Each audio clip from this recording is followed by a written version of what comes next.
Hello everyone, কেমন আছো তোমরা সবাই? আশা করছি ভালো আছো, আমিও ভালো আছি। আজ অনেক দিন পর আবারও ছোট্ট একটা মিনি ব্লগ নিয়ে এলাম। মা আর আমি যাচ্ছি এখন দিদাবাড়ি। হ্যাঁ, অনেক দিন পর যাচ্ছি দিদাবাড়ি। আগে যেই মানুষটা দুবেলা করে দিদাবাড়ি যেত, মানে দিনে এক একবার হলেও যাওয়া হতো, সেই মানুষ এখন মাসের পর মাস চলে যায়, দিদাবাড়ি যাওয়া হয় না। তাই দিদা না পেরেই আমাদেরকে ডেকে পাঠিয়েছে। মা গেলেও আমার যাওয়া হয় না, তাই দিদার ডাকে মা আর আমি চললাম দিদাবাড়ি।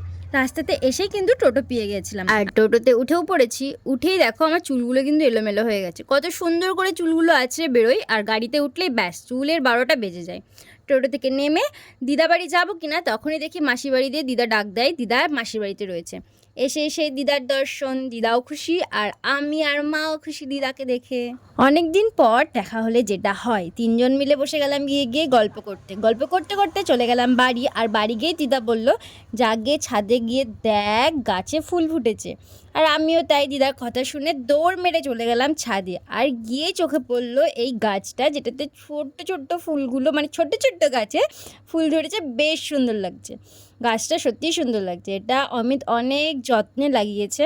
ওর আবার গাছ লাগানোর ন্যাক আছে, আমি আবার কোনোদিনও লাগাই না, তবে লাগালে দেখতে ভালো লাগে, মানে ভালোবাসি, কিন্তু যে কিনে নিয়ে এসে লাগাবো এরকম ব্যাপার নেই।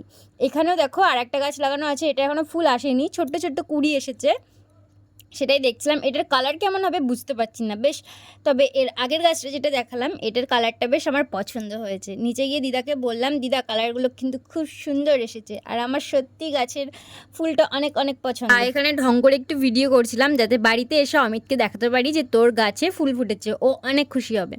ছাদের থেকে ছোটো দিদার সাথে দেখা হয়ে গেছিলো, দিদার সাথে কথা বলছিলাম। দিদা বললো বাড়িতে এসে দাদুর সাথে দেখা করে যা। তাই দিদার ডাককে চলে গেছিলাম ছোটো দিদার বাড়ি। আর এখানে দেখো আমি কি ছোটো দিদাকে খুঁজে পাচ্ছি না, কারণ যার সাথে আমি কথা বললাম গিয়ে দেখছি সে নেই।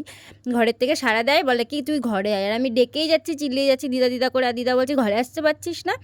ঘরে গিয়ে দেখি দিদা দাদু বসে রয়েছে।